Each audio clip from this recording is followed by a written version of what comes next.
রাদিয়াল্লাহু তাআলা আনহা তিনি যেন আপনার এইভাবে আলাপ আলোচনা করেছেন, কথা সম্পূর্ণ হয়ে গেল। আল্লাহ রাসূল সাল্লাল্লাহু আলাইহি ওয়াসাল্লামের পাশে বসে রয়েছেন। এমন সময় কে যেন দরজায় আসার পরে ঠক ঠক ঠক ঠক করে আপনার আওয়াজ দেয়। মা ফাতেমা বলতেছেন, বলে দরজায় কি আওয়াজ দিচ্ছ বলো গো। বাইরে থেকে যেন আপনার আওয়াজ আসতেছে, বলে শোনো শোনো শোনো, আমি একজন দিহাতি গ্রাম্য সাহাবী আজকে এসেছি নবী মুস্তাফার সঙ্গে সাক্ষাৎ করার জন্য। মা ফাতেমা তো জোহরা বলতেছেন, বলে নবী মুস্তাফার শরীরটা বড় অসুস্থ, আজকের মতন ফিরে যাও ফিরে যাও ফিরে যাও, কালকে আসবে নবী মুস্তাফার সঙ্গে সাক্ষাৎ হবে। সে আপনার ব্যক্তি চলে গেল। আবার দ্বিতীয় দিন আসার পরে যেন দরজায় টক টক টক টক করে আওয়াজ দিল। মা ফাতেমা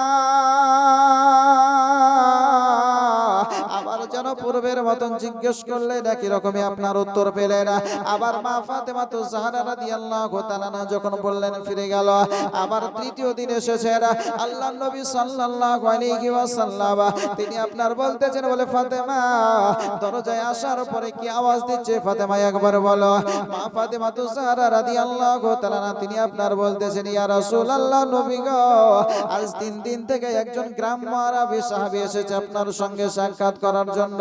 আমি ফাতেমা এর পূর্বে 2 দিন ফিরিয়ে দিয়েছি। আল্লাহ নবী সাল্লাল্লাহু আলাইহি ওয়াসাল্লাম অদৃশ্যের সংবাদদাতা পয়গম্বর নবী আমার দেখতে পাচ্ছে না, আমার ইন্তেকালের সময় চলে এসেছে, আমাকে দুনিয়া হতে চলে যেতে হবে। মা ফাতেমা রাদিয়াল্লাহু তাআলা আনহাকে আমার দয়ার নবী বলতেছেন, বলে ফাতেমা দরজা খুলে দাও খুলে দাও খুলে দাও, তাকে আসতে দাও। আমার মা ফাতেমা তো জাহরা রাদিয়াল্লাহু তাআলা আনহা দরজাটা খুলে যেন দরজার আড়ে আপনারা দাঁড়িয়ে গেলেন। মালাকুল মউত ইসরাইল আলাইহিস সালাম যে আপনার দিহাতি সাহাবীর পরিচয় দিয়েছিল, আল্লাহ রাসূল সাল্লাল্লাহু আলাইহি ওয়াসাল্লামের কাছে যাওয়ার পরে বলতেছে, ইয়া রাসূলুল্লাহ নবী গো, আমি মালাকুল মউত ইসরাইল আলাইহিস সালাম আপনার কাছে এসেছি গো নবী। ইয়া রাসূলুল্লাহ ইয়া হাবিবাল্লাহ, আজ যদি আপনি অনুমতি দেন তাহলে আপনার জানখানা কবজ করা হবে, আর যদি আপনি অনুমতি না দেন তাহলে এখান থেকে আবার ফিরে আমাকে চলে যেতে হবে। ইয়া রাসূলুল্লাহ, যদি আপনি অনুমতি দেন তাহলে আপনার জানখানা কবজ করা হবে, আর যদি অনুমতি না দেন তাহলে ফিরে যাব। আল্লাহ রাসূল সাল্লাল্লাহু আলাইহি ওয়াসাল্লাম বলছেন, জিবরাইল ইসরাইল মালাকুল মউত জান কবজ করবে বলে, হ্যাঁ, তবে তোমার সঙ্গে দুটো কথা বলতে চাই। ইয়া রাসূলুল্লাহ বলো। বলে, আমার উম্মতের যখন জান কবজ করো তো কতটা ব্যথা হয়। ইয়া রাসূলুল্লাহ ইয়া হাবিবাল্লাহ, যখন মানুষ মারা যায় তার কষ্টটা এরকম হয় যে একটা সুতির কাপড়কে ভিজিয়ে কাঁটার উপরে রেখে দেওয়ার পরে টান দিলে কাপড়টার অবস্থা যেমন হবে, একটা মানুষের তার দেহ থেকে আত্মাখানা বের করার সময় এই রকম তার অবস্থা হয়। জোরে বলেন সুবহানাল্লাহ। মৃত্যু কত কঠিন। রাসূল সাল্লাল্লাহু আলাইহি ওয়াসাল্লাম বলছেন, শোনো এই ইসরাইল, যত কষ্ট দেওয়ার আমাকে দাও, কিন্তু আমার নবী আমার উম্মতকে কোনো কষ্ট দেবে না, আমার উম্মতকে কোনো কষ্ট দেবে না। যত কষ্ট দেওয়ার আছে আমাকে দাও, কিন্তু আমার উম্মত যাতে করে কোনো কষ্ট না পায়, এই মৃত্যুর কষ্ট মৃত্যুর যন্ত্রণা যেন তারা অনুভব না করতে পারে। আল্লাহ রাসূল রাহমাতুল লিল আলামিন নবী আমার মালাকুল মউত ইসরাইল আলাইহিস সালামকে বলতেছেন, ইসরাইল আমার জানখানা কবজ করে নাও, যেখানে যেতে হবে আমার আল্লাহ ডাক দিয়েছেন, কাজ কমপ্লিট হয়ে গেছে, যে উদ্দেশ্যে আল্লাহ আমাকে দুনিয়ায় পাঠিয়েছিলেন কাজ কমপ্লিট, মালাকুল মউত জানখানা কবজ করে নাও। আল্লাহ রাসূল সাল্লাল্লাহু আলাইহি ওয়াসাল্লামের জানখানাকে আপনার যখন কবজ করা হলো, মালাকুল মউত ইসরাইল আলাইহিস সালাম কোন দিক দিয়ে চলে গেলেন মা ফাতেমা আর যেন বুঝতে পারলেন না, দেখতেই পেলেন না কোন দিক দিয়ে গেল। সময় পার হয়ে যায়, মা ফাতেমা তিনি যেন আপনার মনে মনে ভাবতেছেন কোথায় গেল, এতক্ষণ পর্যন্ত সেই ব্যক্তি কেন আপনার বেরিয়ে আসে না। মা ফাতেমা তো জোহরা রাদিয়াল্লাহু তাআলা আনহা তিনি যেন আপনার উকি মেরে দেখছেন কেউ নাই। আমার আব্বা জান কিসের জন্য আর কিছু হিলানাড়া করেন, একবার যাই, যাওয়ার পরে আল্লাহ রাসূল সাল্লাল্লাহু আলাইহি ওয়াসাল্লামের পাশে আপনার উপস্থিত হয়েছেন, দেখছেন আমার দয়ার নবী মায়ার নবী আর দুনিয়ার বুকে না আল্লাহর ডাকে সাড়া দিয়ে দুনিয়া হতে বিদায় নিয়েছেন। হাই নবীজির ইন্তেকালে কাদালে সকলে রে আমার, কাদালে সকলে কোথায় ছেড়ে গেলেন গো নবী এ দুনিয়ার মায়া জালে রে আমার, দুনিয়ার মায়া জালে সাগাবারা কেন্দে কেন্দে জানাই নবীর কাছে রে আমার, জানাই নবীর কাছে কোথায় ছেড়ে গেলেন গো নবী এ দুনিয়ার মায়া জানে রে আমার, দুনিয়ার মায়া জানে। হযরত বেলাল কেন্দে কেন্দে জানাই নবীর কাছে রে আমার, জানাই নবীর কাছে কোথায় ছেড়ে গেলেন গো নবী এ দুনিয়ার মায়া জালে রে আমার, দুনিয়ার মায়া জালে। হাসান হোসেন কেন্দে কেন্দে জানাই নবীর কাছে রে আমার, জানাই নবীর কাছে কোথায় ছেড়ে গেলেন গো নবী দুনিয়ার মায়া জালে রে আমার, দুনিয়ার এ মায়া জালে। আল্লাহুম্মা সাল্লি সাইয়্যিদিনা মাওলানা মুহাম্মদ ওয়া আলা আলি সাইয়্যিদিনা মাওলানা মুহাম্মদ সাল্লাল্লাহু আলাইহি ওয়াসাল্লাম। আল্লাহ রাসূল সাল্লাল্লাহু আলাইহি ওয়াসাল্লাম নবী আমার দুনিয়া হতে বিদায় নিলেন।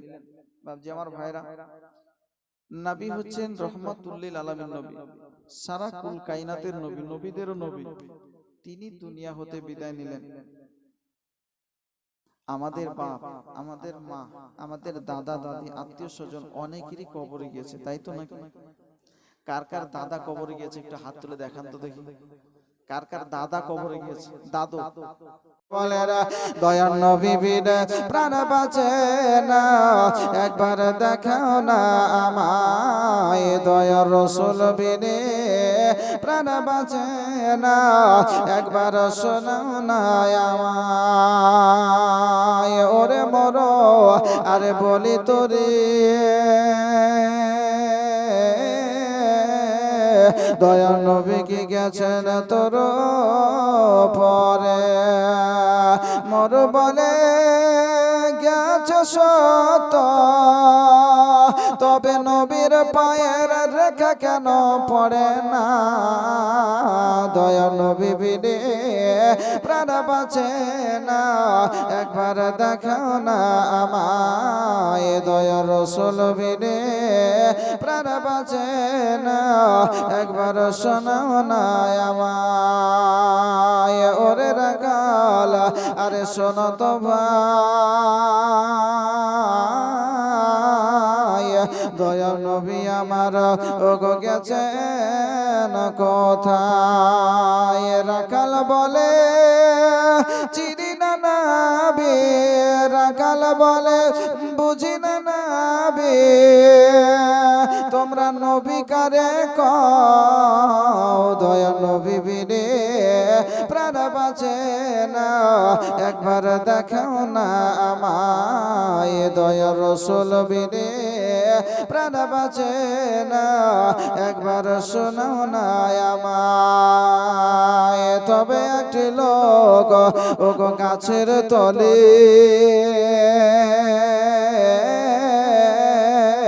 সাজদায় পড়ে ওগো শুধু কান্না করে। রোজা হাসরে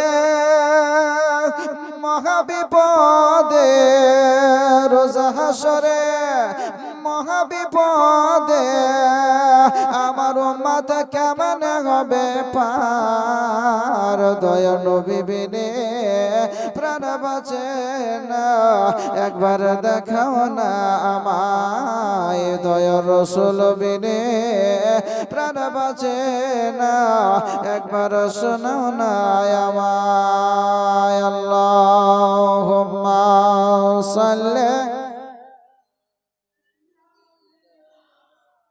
মাওলানা মুহাম্মদ ওয়া আলা আলি সাইয়্যিদিনা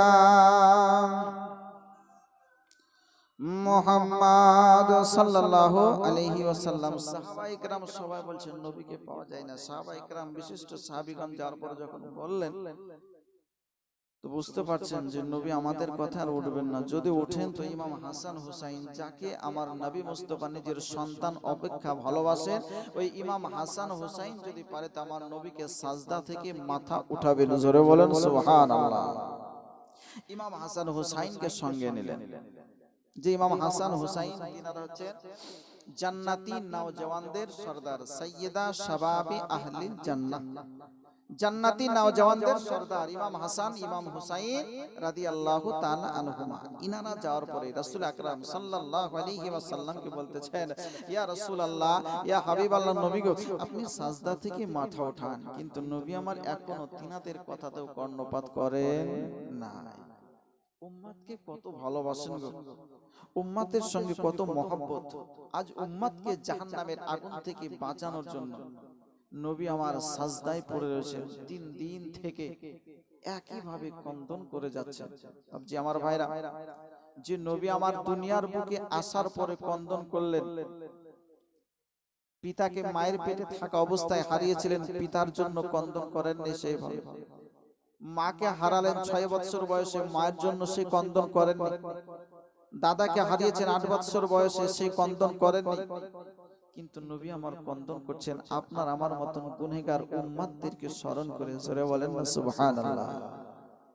যে নবী আমার সারা জীবন আপনার জন্য কন্দন করলেন, এখনো নবী আমার রওজা মুবারকের ভিতরে কন্দন করছেন। জোরে বলেন সুবহানাল্লাহ। আল্লাহ রাসূল সাল্লাল্লাহু আলাইহি ওয়াসাল্লাম এখনো কন্দন করছেন। হাসরের ময়দানে তখনও তিনি কন্দন করবেন। ওই রাসূল সাল্লাল্লাহু আলাইহি ওয়াসাল্লামের কথা কি আপনার আমার মনে আসে না? যে নবী সারা জীবন আপনার জন্য কন্দন করলেন, ওই নবীর জন্য আপনাকে একটু কিছু করতে হবে, একটু দুরূদ পড়তে হবে, সালাম করতে হবে। নবীর জন্য নয়, নবীর ওসিলায় আপনার জন্য। আজ আপনার আমার চতুর্দিক থেকে আমলকে বন্ধ করার জন্য, আমলকে কবুল না হওয়ার জন্য চতুর্দিক থেকে আপনার ষড়যন্ত্রণা চলছে। দুরূদ পড়া যাবে না, সালাম পড়া যাবে না, এই করা যাবে না, ওই করা যাবে না। এই সমস্ত ভ্রান্ত মত থেকে আমাদের ঈমানকে হেফাজত করতে হবে। নবী হচ্ছেন রাহমাতুল লিল আলামিন নবী। যে নবী আমার সারা জীবন কন্দন করছেন, করেছেন, করবেন, ওই নবীর জন্য আপনি আমি কতটুকু কি করছি। কবরে, হাসরে, মিজানে সর্ব অবস্থাতে নবী মুস্তাফা সাল্লাল্লাহু আলাইহি ওয়াসাল্লামকে পাবেন। বলতেছিলাম নবী আমার সাজদায় পড়ে কন্দন করছেন, মাথা ওঠান না। মা ফাতেমা রাদিয়াল্লাহু তাআলা আনহা তিনি আপনার গেলেন, যাওয়ার পরে বলতেছেন, ইয়া রাসূলুল্লাহ, ইয়া হাবিবাল্লাহ, নবী গো, আজ যদি আপনি সাজদা থেকে মাথা না ওঠান, আমি ফাতেমা আপনার কাছে উপস্থিত হয়েছে। যে ফাতেমা আজকে মায়েদের, যে সমস্ত মা জান্নাতে যাবে তাদের রমণীদের সর্দার, জান্নাতি রমণীদের সর্দার মা ফাতেমাতুজ জাহরা, তিনি আপনার বলছেন, ইয়া রাসূলুল্লাহ, ইয়া হাবিবাল্লাহ, নবী গো, আজ যদি আপনি সাজদা থেকে মাথা না ওঠান, আমি ফাতেমা বলতেছি, কিয়ামতে কুবরা হওয়ার আগে কিয়ামতে সুগরা মক্কা মদিনায় কায়েম করে দেব। জোরে বলেন সুবহানাল্লাহ। নবী আমার সাজদা থেকে মাথা উঠালেন, বলতেছেন, ফাতেমা, আজ যদি তুমি জিদ না করতে তো আমার সমস্ত উম্মতদেরকে জাহান্নাম থেকে বাঁচিয়ে জান্নাতি বানিয়ে সাজদা থেকে মাথা উঠাতাম। জোরে বলেন সুবহানাল্লাহ। বলার উদ্দেশ্য বাবজি আমার, জাহান্নাম ভয়াবহ জায়গা, কঠিন জায়গা। ওই জাহান্নাম থেকে বাঁচার জন্য আমার আল্লাহ বলেছেন, নিজে বাঁচো, তোমার আত্মীয় স্বজনকেও জাহান্নামের আগুন থেকে বাঁচাও। আজ আমি যদি নামাজি না হই, আমি যদি নামাজ না পড়ি, নিজে জাহান্নামের জ্বালানি, আমি নিজে নামাজ পড়লাম আর আমার পরিবার পরিজনদেরকে নামাজ পড়ার জন্য নির্দেশ দিলাম না, তাহলে আমি কি জাহান্নাম থেকে বাঁচতে পারবো? কিয়ামতের দিনে কাঠগড়ায় আপনাকেও দাঁড়াতে হবে। যে ছেলেটাকে স্কুল যাওয়ার জন্য প্রতিনিয়ত প্রতিদিন আপনি তাকিদ করেছেন, পয়সা দিয়েছেন স্কুল যাওয়ার জন্য, আপনি কোনদিন একবারও বলেন যে বাপ, যেমন আপনি স্কুলে পড়ার জন্য প্রতিদিন 5 টাকা 10 টাকা করে তার হাতে দিচ্ছেন, না দিলে তো স্কুল যাচ্ছে না, দিতে হবে টাকা, বলে টাকা দাও না স্কুল যাব না, আপনিও রাজি হয়ে গেলেন, দিয়ে দিলেন। কিন্তু জীবনে কোনোদিন একবার বুকে হাত দিয়ে বলতে পারবেন যে আমার ছেলেকে বলেছি, বাপ তুমি নামাজ পড়তে যাও, 10টা টাকা দেব তোমাকে? বলেছি কেউ? কেউ বলেছি কেউ যে বাপ কোরআনটা পড়তে যাও, কোরআন শিখো, আমি তোমাকে 5টা টাকা দেব? বলেছে? না। এই শিক্ষা কিন্তু আপনি আমি দিই না। স্কুল যাওয়ার জন্য তাকে কুরকুরির প্যাকেট থেকে আরম্ভ করে, পয়সা দেওয়া থেকে আরম্ভ করে, টিউশন ফি দেওয়া থেকে আরম্ভ করে সবকিছু আপনি আমি করি, কিন্তু তাকে নামাজি বানাতে হবে, তাকে দিনদার বানাতে হবে। এই জন্য আমি 5 পয়সা খরচ করিনি। কিয়ামতের দিনে যদি হিসাব আল্লাহ চায়, আপনি আমি হিসাব দিতে পারবো তো? পুঁজি আছে, ক্ষমতা আছে? না। অনুরোধ করব মা, নিজে নামাজ পড়ুন, নামাজ পড়ান, নিজে ভালো পথে চলুন, ছেলে মেয়েকে ভালো পথে চালান, নিজে সত্য কথা বলুন, ছেলে মেয়েকে সত্য কথা বলার তাকিদ করুন। কঠিন জায়গা কবর। আল্লাহ রাসূল সাল্লাল্লাহু আলাইহি ওয়াসাল্লাম, রাহমাতুল লিল আলামিন নবী রাসূল আকরাম সাল্লাল্লাহু আলাইহি ওয়াসাল্লাম, তিনি আপনার মনে করেন শেষ বয়সে, ইন্তেকালের কয়েকদিন পূর্বে রাসূল আকরাম আলাইহিস সালাম তিনি অসুস্থ অবস্থায় ঘরের মধ্যে রয়েছেন। রাসূল পাক সাল্লাল্লাহু আলাইহি ওয়াসাল্লাম তিনি মসজিদে যাবেন নামাজ পড়তে পড়াতে, এই রকম শক্তি হচ্ছে না। রাসূল সাল্লাল্লাহু আলাইহি ওয়াসাল্লাম মা আয়েশাকে ডাকার পরে বলতেছেন, বলে আয়েশা, আয়েশা তোমার আব্বাজানকে বলো যে আজ আমার জায়গাতে দাঁড়িয়ে মসজিদে ইমামতি করবে। জোরে বলেন সুবহানাল্লাহ। আল্লাহ রাসূল সাল্লাল্লাহু আলাইহি ওয়াসাল্লাম একবার বেহুশ হয়ে যাচ্ছেন, আবার যখন জ্ঞান ফিরে আসে আবার কিছুক্ষণ পরে বেহুশ হয়ে যাচ্ছেন। আল্লাহ রাসূল সাল্লাল্লাহু আলাইহি ওয়াসাল্লাম এতটাই অসুস্থ হয়ে গেছে, আর অল্প কয়েকদিনের মধ্যে তিনার ইন্তেকাল হয়ে যাবে। আল্লাহ রাসূল সাল্লাল্লাহু আলাইহি ওয়াসাল্লাম তিনি আপনার মসজিদে যাওয়ার মতন আপনার ক্ষমতা রাখছেন না। এমন সময় আল্লাহ রাসূল আলাইহিস সালাম তিনি আপনার বাড়িতে বসে বসে জানালা দিয়ে আপনার দেখতেছেন, যখন সাহাবায়ে কেরাম সারিবদ্ধভাবে লাইন হয়ে কাতার হয়ে নামাজ আদায় করতেছেন, আল্লাহ রাসূল সাল্লাল্লাহু আলাইহি ওয়াসাল্লাম তিনি আপনার বলেছিলেন, আরে কতই না সুন্দর লাগছে আজ আমার উম্মতদেরকে দেখে, তারা আজকে নিজ দায়িত্বে নামাজ পড়তে আরম্ভ করেছে। যারা বলেন সুবহানাল্লাহ। আল্লাহ রাসূল সাল্লাল্লাহু আলাইহি ওয়াসাল্লাম তিনি আপনার বলতেছেন, বলে আয়েশা তোমার আব্বা জান আবু বকর সিদ্দিককে বলে দাও আমার জায়গায় দাঁড়িয়ে মুসল্লায় দাঁড়িয়ে ইমামতি করতে। আম্মা জান আয়েশা বলতেছেন, ইয়া রাসূলুল্লাহ, নবী গো আমার আব্বা জানের দিলটা বড় নরম গো নবী। ইয়া রাসূলুল্লাহ ইয়া হাবিবাল্লাহ, আপনি এতটাই অসুস্থ হয়েছেন, আজকে আপনার জায়গাতে দাঁড়িয়ে ইমামতি করার মতন শক্তি রাখে না। আল্লাহ রাসূল সাল্লাল্লাহু আলাইহি সাল্লাম বলছেন, আয়েশা আয়েশা যাও যাও, যাওয়ার পরে একবার বলে দাও তোমার আব্বা জানকে আমার মুসল্লায় দাঁড়িয়ে নামাজ পড়ার জন্য। আম্মা জান আয়েশা বলতেছেন, ইয়া রাসূলুল্লাহ ইয়া হাবিবাল্লাহ, আমার আব্বা জানের দিলটা বড় নরম গো নবী, আপনার জায়গায় দাঁড়িয়ে নামাজ পড়ার মতন ক্ষমতা রাখে না। আল্লাহ নবী সাল্লাল্লাহু আলাইহি ওয়াসাল্লাম আবার যখন বলতেছেন, আয়েশা আয়েশা যাও যাও, যাওয়ার পরে একবার তোমার আব্বা জানকে বলো আমার মুসল্লায় দাঁড়িয়ে ইমামতি করবে। জোরে বলেন সুবহানাল্লাহ। নবী আমার নবুয়তি দৃষ্টি দ্বারা দর্শন করছে, আমি নবী মুস্তাফা দুনিয়া হতে পর্দা করব, দুনিয়া হতে বিদায় নেব, আমার পরে যে খলিফা হবে, আমার প্রতিনিধি হবে, সেটাই হলো আবু বকর সিদ্দিক। জোরে বলেন সুবহানাল্লাহ। আল্লাহ রাসূল সাল্লাল্লাহু তাআলা আলাইহি ওয়াসাল্লাম আয়েশাকে বললেন, আম্মা জান আয়েশা সিদ্দিকা ফিফা রাদিয়াল্লাহু তাআলা আনহা হযরত আবু বকর সিদ্দিককে বললেন, আবু বকর সিদ্দিক নামাজ পড়াতে আরম্ভ করলেন।